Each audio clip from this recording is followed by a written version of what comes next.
Hello, welcome back again. সবার কী অবস্থা? সবাই কেমন আছেন? আশা করছি বরাবরের মতো আপনারা সকলেই অনেক অনেক ভালো আছেন। চলে এলাম লোগো ডিজাইন নিয়ে তৈরি করা সিরিজের সম্পূর্ণ নতুন আরও একটি ভিডিওতে। আজকের এই ভিডিওতে আমরা লোগো ডিজাইনের আরও একটি নতুন গুরুত্বপূর্ণ জিনিস সম্পর্কে জানবো এবং আজকের এই ভিডিওতে আমি আপনাদের দেখাবো যে কীভাবে আপনারা খুব সহজেই লেটার ই থেকে কনসেপ্ট নিয়ে আপনি খুব সহজে একটা লোগোকে ডিজাইন করতে পারবেন। তো চলুন বন্ধুরা, কথা না বাড়িয়ে সরাসরি আমরা আমাদের স্ক্রিনে চলে যাই এবং আজকের এই ভিডিও সেই গুরুত্বপূর্ণ অংশগুলো দেখে নিই। সো তার আগে বন্ধুরা, আপনারা যদি আমার চ্যানেল নতুন হয়ে থাকেন তাহলে কিন্তু আপনারা চাইলে আমার চ্যানেলটিকে সাবস্ক্রাইব করতে পারেন এবং পাশে থাকা বেল আইকনটিকে প্রেস করে রাখতে পারেন। এতে করে গ্রাফিক ডিজাইন রিলেটেড সমস্ত নিত্য নতুন ভিডিওগুলো সম্পূর্ণ বাংলা টিউটোরিয়াল আকারে আপনি কিন্তু আমার চ্যানেলে পেয়ে যাবেন। তাই দেরি না করে এখনই চ্যানেলটিকে সাবস্ক্রাইব করে নিন। তো চলুন কথা না বাড়িয়ে আমরা সরাসরি আমাদের স্ক্রিনে চলে যাই। ওকে, আমরা স্ক্রিনে চলে আসলাম। সো আজকের এই ভিডিওতে আমি আপনাদের লেটার ইর কনসেপ্ট নিয়ে কীভাবে একটা কাস্টমাইজ টাইপের লোগো তৈরি করা যায় সেইটাই আমি আপনাদের দেখাবো। তো চলুন কথা না বাড়িয়ে সরাসরি আমরা আমাদের কাজটাকে শুরু করি। তো সিম্পলিভাবে আমাদের লেটার ইর কনসেপ্ট নিয়ে একটা লোগো তৈরি করার জন্য আমরা কী করতে পারি, সিম্পলিভাবে এখান থেকে আমরা ইলিপস টুলটাকে সিলেক্ট করতে পারি। সো ইলিপস টুলটাকে সিলেক্ট করে আপনি কী করবেন, কিবোর্ড থেকে শিফট এবং অল্টার প্রেস করে ধরে আপনি কী করবেন, এখানে একটা বৃত্ত তৈরি করবেন। তো সাপোজ ধরুন আমরা এইটুকু একটা বৃত্ত তৈরি করলাম। সো বৃত্ত তৈরি করার পর আপনি কী করবেন, এই বৃত্তটাকে জাস্ট সহজে বোঝার জন্য আপনি কী করবেন, এখান থেকে ফিল কালারটাকে নান করে দিবেন এবং এখান থেকে যে কোনোটা সাপোজ স্ট্রোক কালার রেখে দেবেন। সাপোজ ধরুন আপনি এখান থেকে 1 পিক্সেল রাখতে পারেন বা যে কোনোটা রাখলে কোনো প্রবলেম নেই। তো সাপোজ ধরুন আমরা এখান থেকে 1টাকে রেখে জাস্ট আমি এখানে দেখুন একটা বৃত্ত আমরা এখানে তৈরি করলাম। এবার দেখুন সিম্পলিভাবে লেটার ই কে তৈরি করার জন্য আমরা কি করতে পারি, এই সেম বৃত্তটাকে বা সেম ইলিপসটাকে আমরা এটা কপি করতে পারি। সো কপি করার জন্য আমরা কি করব, সিম্পলিভাবে এটাকে সিলেক্ট করব, সিলেক্ট করে কিবোর্ড থেকে সিম্পলিভাবে কন্ট্রোল সি প্রেস করব এবং দেন আমরা কি করব, কিবোর্ড থেকে কন্ট্রোল বি প্রেস করব। সো কন্ট্রোল বি প্রেস করলে আমাদের বরাবরের মতো পিছে চলে যাবে। আমরা কি করব, জাস্ট এইটাকে ধরে আমরা কি করব, শিফট এবং অল্টার প্রেস করে ধরে আমরা যতটুকু সম্ভব ধরে আমরা ধরুন এইটুকু রাখতে চাচ্ছি, তো আমরা এইটুকু বড় করব। সো দেখুন আমাদের দুইটা ইলিপস আঁকা হয়ে গেল। সো এই দুইটা ইলিপস আঁকার পর আমরা কি করতে পারি, সাপোজ আমাদের আরও কিছু আমাদের শেপ দেওয়া দরকার হতে পারে। তো সেই ক্ষেত্রে আমরা কি করতে পারি, এই ইলিপসটাকে সেমভাবে কপি করে আমরা কন্ট্রোল বি দিয়ে পেস্ট করলাম। পেস্ট করে ধরুন আমরা এটাকে আরেকটু পরিমাণ বড় করে রাখলাম। সাপোজ ধরুন আমরা এইটুকু বড় করে রাখতে পারি এবং আমরা এখান থেকে আরেকটা ইলিপস ড্র করতে পারি। তো সেই ক্ষেত্রে সেমভাবে ইলিপসটাকে কন্ট্রোল সি দিয়ে কপি করলাম, কন্ট্রোল বি দিয়ে পেস্ট করলাম, দেন আমরা কি করবো, এই ইলিপসটাকে ধরে আরেকটু বড় করে দিলাম। সো দেখতে পাচ্ছেন আমাদের কিন্তু এখানে 4টা ইলিপস তৈরি হয়ে গেল। সো 4টা ইলিপস তৈরি হওয়ার পর আমাদের লেটারের শেপটাকে আনার জন্য আমরা কি করতে পারি, এখান থেকে আমরা লাইন সেগমেন্ট টুলটাকে সিলেক্ট করতে পারি। তো সিম্পলিভাবে এখান থেকে লাইন সেগমেন্ট টুলটাকে সিলেক্ট করে আপনি কি করবেন, দেখুন এইখানে একেবারে মিডিয়াল বরাবর আপনি কি করবেন, এখানে এই পরিমাণ একটা দাগ দিয়ে দেবেন। তো দেখুন আমাদের কিন্তু একেবারে মিডিয়াল বরাবর এখানে একটা দাগ চলে আসছে। তো আপনি কী করবেন, সেমভাবে আপনি কী করবেন, এই বরাবর আপনি কী করবেন, মিডিয়াল বরাবর একটা এখানে দাগ দিয়ে দেবেন। তারপরে আমাদের কী হলো, দেখুন আমাদের মাঝখানে যে বৃত্তটা ছিল সেটাকে কিন্তু আমরা প্রপারলিভাবে দুই ভাগে ভাগ করতে পারলাম। তো দেখুন এবার এই যে আমরা দুইটা দাগ আমরা আঁকলাম বা লাইন সেগমেন্ট টুল দিয়ে আমরা তৈরি করলাম, এবার আমরা সিম্পলিভাবে কী করবো, জাস্ট এই লাইন সেগমেন্ট টুলটার জাস্ট কপি করবো।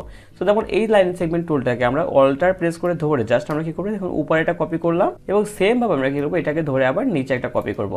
সো দেখতে পাচ্ছেন আমাদের এটা দুইটা সমান ভাগে ভাগ হয়ে গেল। দেন আমরা কী করবো, সেম কাজটা আমরা এই যে আমাদের ইলিপসটা আমরা মাঝখানে ড্র করেছিলাম সেইটার সাথে করবো। আমরা সেমভাবে ধরুন এটাকে এখান থেকে কপি করবো। সাপোজ ধরুন আমরা এইটুকু রাখতে পারি। তো সেমভাবে আমরা কী করবো, এটাকে ধরে আবার সেমভাবে এখানে একটা কপি করতে রাখবো। সাপোজ ধরুন আমরা এইটুকু রাখলে মেবি ঠিক আছে, তো আমরা এইটুকু রেখে জাস্ট এখানে ছেড়ে দিলাম। তারপরে এখানে দেখতে পাচ্ছেন আমাদের কিন্তু 4টা ইলিপস আমরা ড্র করলাম এবং আমাদের লাইন সেগমেন্ট টুল দিয়ে আমরা এটাকে প্রপারলিভাবে ভাগ করলাম। সো জাস্ট এইটুকু কাজ করার পর আপনি কি করতে পারেন, সেমভাবে জাস্ট এইখানে একটা ইর শেপ তৈরি করার জন্য আপনি কি করতে পারেন, এই শেপটাকে সেমভাবে কপি করতে পারেন। তো সাপোজ এটাকে কপি করে নিয়ে আপনি ধরুন সাপোজ এইখানে একটা রাখলেন। তো ধরুন সাপোজ আমরা ধরুন এইখানে রাখতেছি এবং এইটাকে কপি করে ধরে আমরা কি করবো, জাস্ট সেমভাবে আমরা কি করতে পারি, সাপোজ ধরুন আমরা এইখানে রাখতে পারি। সো ধরুন এইখানে আমরা রাখতে পারি, এইখানে রেখে জাস্ট আমরা ছেড়ে দিলাম। তাহলে আপনি দেখতে পাচ্ছেন আমাদের কিন্তু দেখুন এইখান থেকে যদি আমি ড্র করি তাহলে দেখবেন আমাদের কিন্তু একটা ইর শেপ অনায়াসেই চলে আসবে। সো আশা করছি আপনাদের এইটুকু নেওয়া নিয়ে কোনো প্রবলেম হবে না। সো যদি প্রবলেম হয়ে থাকে তাহলে আপনারা কী করবেন, জাস্ট ভিডিওটাকে পজ করে জাস্ট আপনারা এইটুকু কাজ করে নেন, দেন আপনারা পরবর্তী ধাপে চলে যাবেন। তো দেখুন এইটুকু কাজ করার পর সিম্পলিভাবে আমরা সেমভাবে কী করবো, জাস্ট এইটুকু সিলেকশন করব। সিলেকশন করে আমরা কী করবো, এখান থেকে শেপ বিল্ডার টুলটাকে সিলেকশন করব।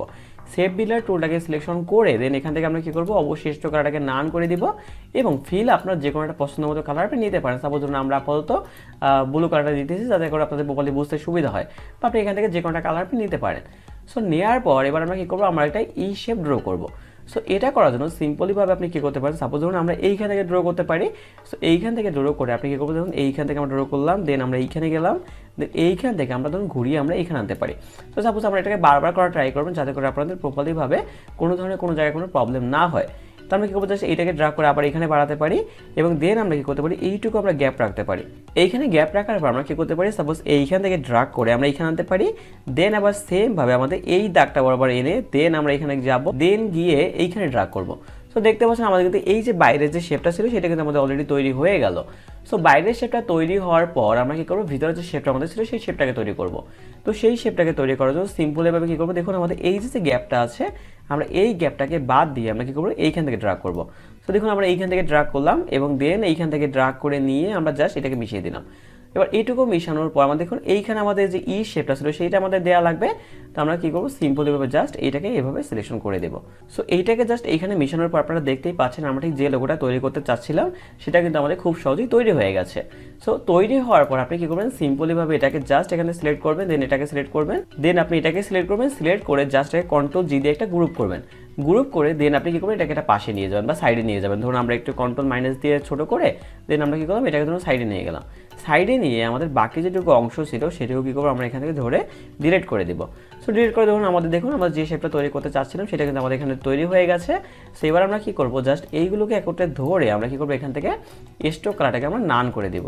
সো দেখুন আমাদের স্ট্রোক কালারটা নান হয়ে গেল। সো নান হওয়ার পর আমরা কি করতে পারি, এইটাকে কিন্তু একটু কাস্টমাইজ করতে পারি। সো কাস্টমাইজ করার জন্য আপনি কি করতে পারেন, সেম ভাবে আপনি এখান থেকে ডিরেক্ট সিলেকশন টুলটাকে সিলেক্ট করে আপনি সাপোজ ধরুন এইখান থেকে একটু রাউন্ড করতে পারেন, আবার ধরুন সাপোজ আপনি এইখান থেকে একটু রাউন্ড করতে পারেন, বা যেখানে যেখানে রাউন্ড করা দরকার হবে আপনি ধরুন সেখান থেকে আপনি রাউন্ড করে নিলেন। সো এইভাবে আপনি রাউন্ড করতে পারেন। আবার এইটাকে আপনি অন্য একটা কালার বা খুব সুন্দর একটা কালার দেওয়ার জন্য আপনি কি করতে পারেন, এখানে গ্রেডিয়েন্টটাকে ইউজ করতে পারেন। সো গ্রেডিয়েন্টটাকে ইউজ করার জন্য সিম্পলভাবে এটাকে সিলেকশন করে দেন আপনি কি করবেন, জাস্ট এখান থেকে আপনি গ্রেডিয়েন্ট যে কোনো কালার সিলেকশন করে দেবেন। তো সাপোজ ধরুন আমরা এখান থেকে এই গ্রেডিয়েন্ট কালারটা সিলেকশন করতেছি। তো সিলেকশন করার পর আপনি এই গ্রেডিয়েন্ট কালারটা চেঞ্জ করার জন্য আপনি কি করবেন, গ্রেডিয়েন্টের উপর ডাবল ক্লিক করবেন। সো ডাবল ক্লিক করে আপনি কি করবেন, জাস্ট সিম্পলিভাবে এখান থেকে আপনি কালারগুলোকে চেঞ্জ করে দেবেন। তো সাপোজ এইখান থেকে আমরা যে কোনো কালার রাখতে পারি, সাপোজ ধরুন আমরা এখান থেকে এইটা রাখতে পারি, দেন আবার সাপোজ এইখান থেকে আমরা একটা ব্লু কালারও রাখতে পারি। তো সাপোজ আমরা ব্লু কালার দিয়ে দিলাম, বা আপনি যে কোনো টাইপের গ্রেডিয়েন্ট দিতে পারেন। তো সেই ক্ষেত্রে অন্য গ্রেডিয়েন্ট বা অনেক কালারের গ্রেডিয়েন্ট দেওয়ার জন্য আপনি দেখুন এইখানে ক্লিক করবেন, দেখুন এখানে সমস্ত ধরনের কালার আছে, আপনার যেটা ইচ্ছা আপনি সেইখান থেকে এখানে কালার কম্বাইন করে দেন আপনি দিতে পারবেন। এছাড়াও কিন্তু আপনি চাইলে ব্লেন্ড টুলের সাহায্যে কালার প্লেটগুলোকে তৈরি করে সেখান থেকে কিন্তু আপনি গ্রেডিয়েন্টটা দিতে পারবেন।